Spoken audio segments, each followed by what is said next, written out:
So hello and welcome to this online tutorial about making a bracelet in merino wool. To start off with, for a bracelet, of course, we need to have some bit of a measurement. So I have a tape here and I'm just going to measure my wrist, which is about 17, and then I need to have a bit of an overlap for my button, so that brings me to 20. And then I'm going to add roughly another 3 to 4 centimeters because of the shrinkage with the wool. So I'm going to make this 24 centimeters in length, so I have a good length that it will fit my wrist. Wool will shrink as we felt it.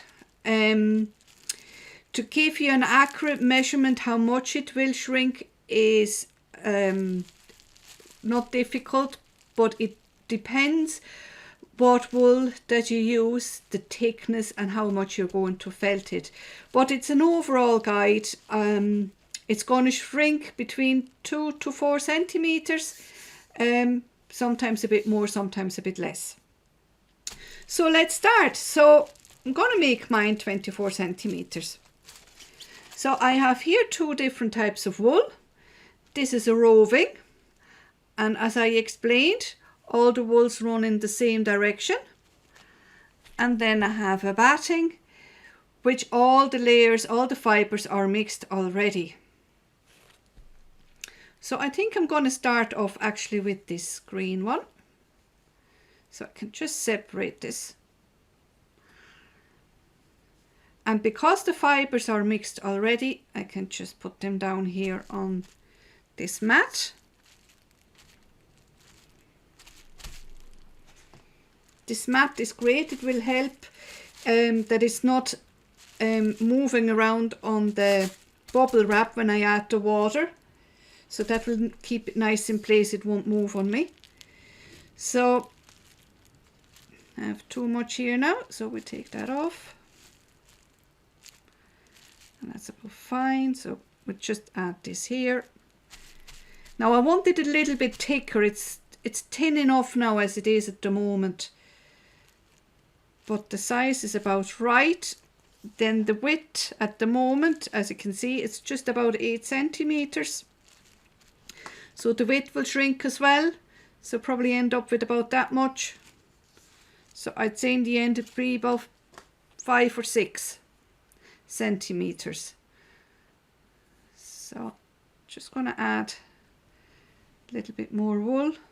And make sure if you're using a batting that you open it nicely. Don't put it on it like this, because when it's squished up like that, you're going to see this, you know, you're going to see the overlap, because it's much thicker here. It's not going to felt nicely because it's too thick there. So you have to open it up a bit.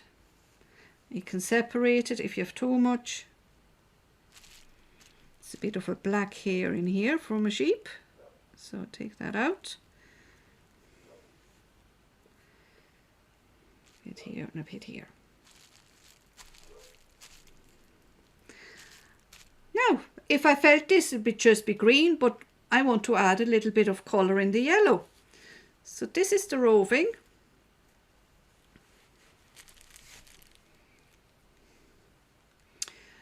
And I'm just going to separate this again into smaller string.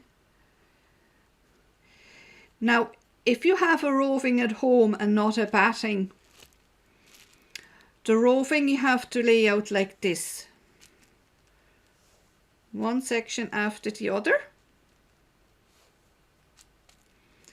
And when you have the length done, then you have to go over it crisscross. And again, make sure you overlap here, just like you tiles on a roof, so there's no holes one after the other. But because I'm working here with the batting, I don't have to do this. All I want to do here with the yellow is add a little bit of colour. So I can just add this any way I want.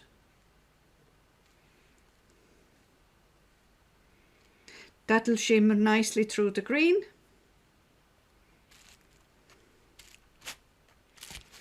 If you have more colours than what I have, the 2 colours, if you have more colours, feel free to add them. You can add as many colours as you want. The more colours you add, the thicker it's going to get.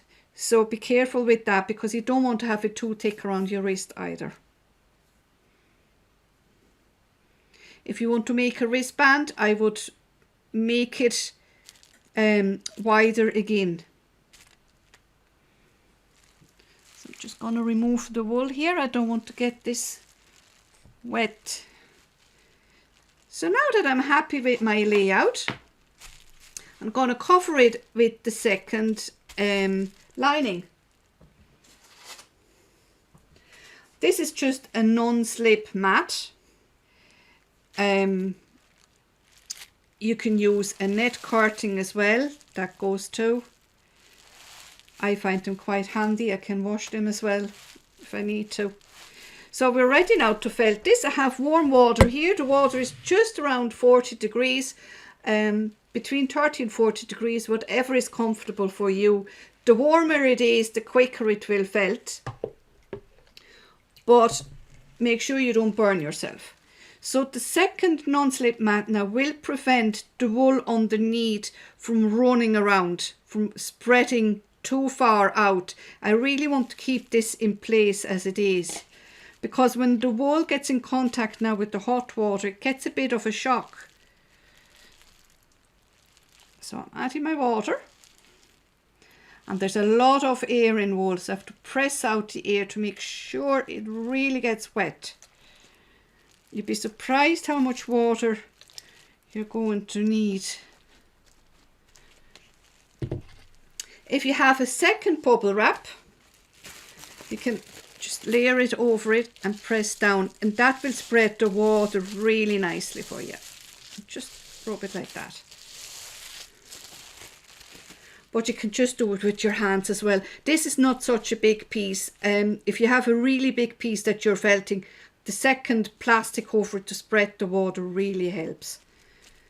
So now we're ready to felt this. I just add my soap and I rub it on it.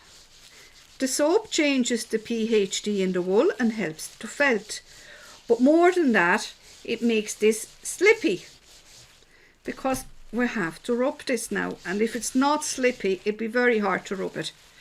So we start off gently first, and I don't want to rub this too long, and the reason is this. I'm going to flip this over, and this is now the back of our bracelet. It's the piece that's against our skin, and we're not actually going to see it when we're wearing it. So I'll open this up, and what I want to do, I want to get a nice edge to the bracelet. So I'm folding in the sides here a little bit. So that'll give me a nice edge.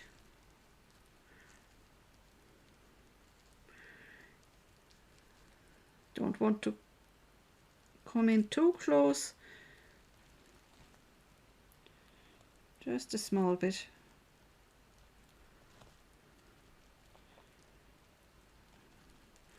Fold it all in nice, and at this stage now, you know, you can see that you get a nice straight line, or if you fancy it, you could make a bit of a curve into it. Leave it like that. That's up to you. I'm just going to leave it straight there now. And I cover this again. And I'm going to turn it around again. So now this is underneath, and now we can felt it.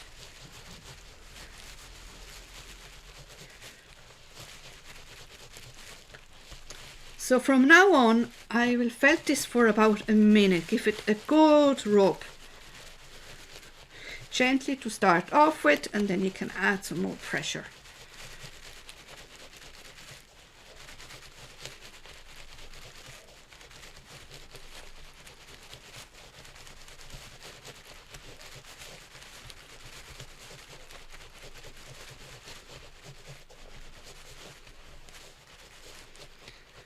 So after about a minute, you can open it up and have a look. And you see it's coming nicely together. And you can do this by hand now.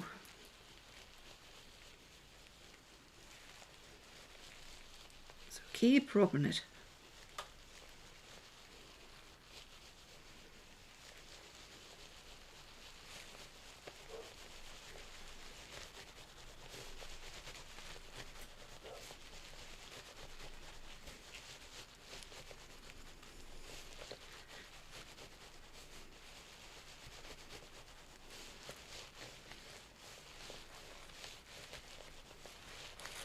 You can occasionally turn it over,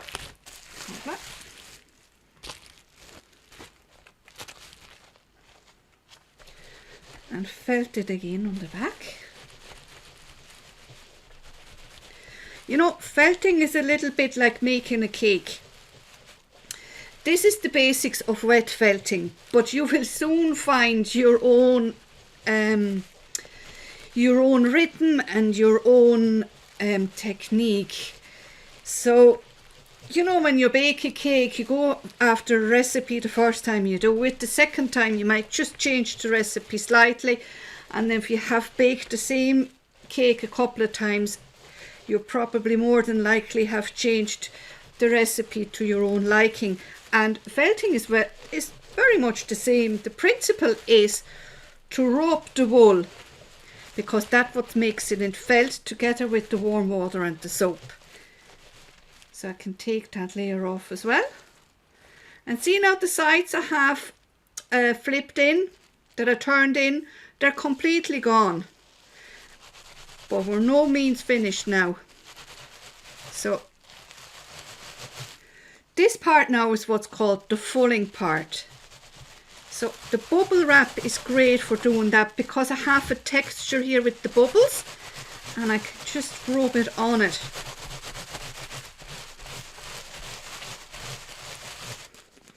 I can take in my hand and rub it in my hands, squish it, squash it, and open it up every now and again to make sure it doesn't stick together.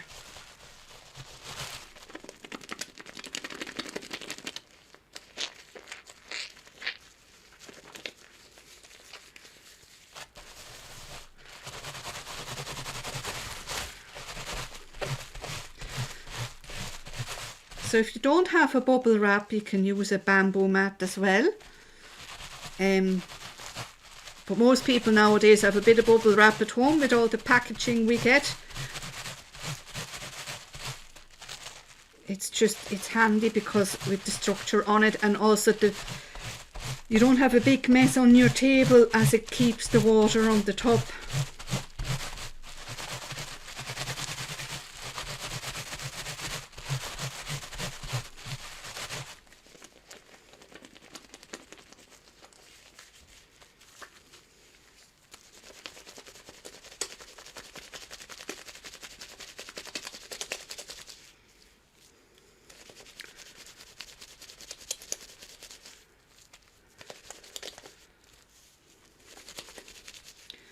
What I'm doing here now, I find it's a little bit wide, so I'm trying, you see I've done this part already, and you see it shrunk already here, so I'm doing this part as well.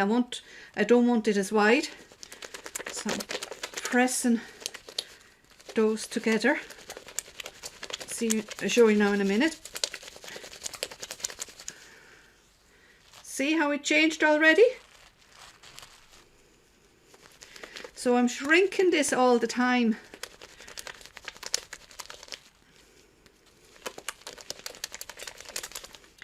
The length of time it takes, it really depends how much pressure you put on the wool. I mean, at this stage now, this is not going to break. You can pull at this as much as you want. This is a solid piece now.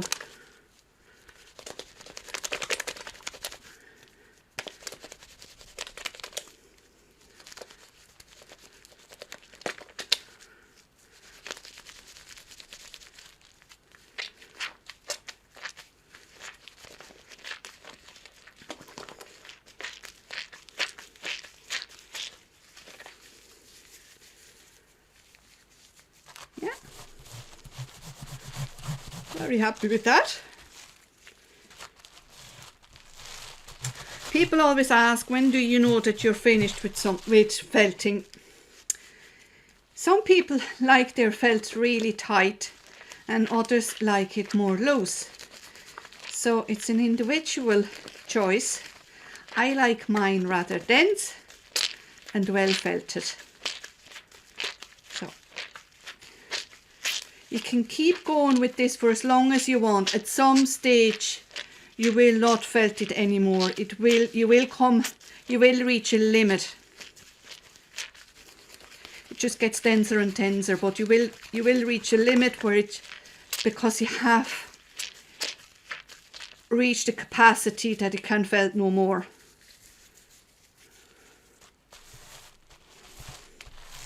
We see how big this is now. Remember, we started off with 24. What length is it now? 20. So it has shrunk a good 4 centimeters.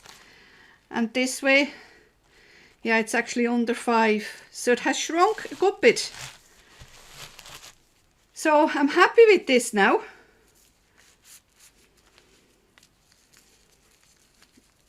Is it? Oops.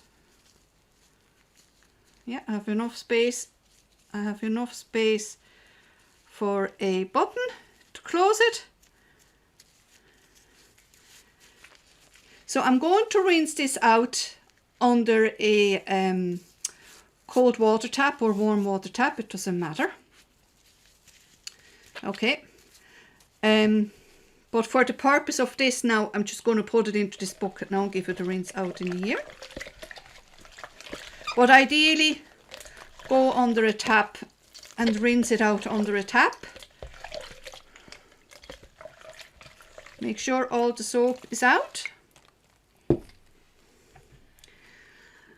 And then you add a small bit. I have too much water in here now, but it doesn't matter. Add a dash of vinegar to your water. Vinegar will neutralize the soap in the wool and it will keep the colours vibrant. So that's the last bit here. In here and give it a good wash out. Squeeze it.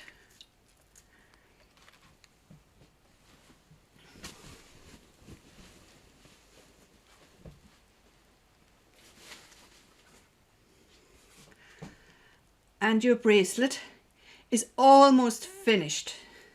So I'm going to let this dry and I'm showing you the next part.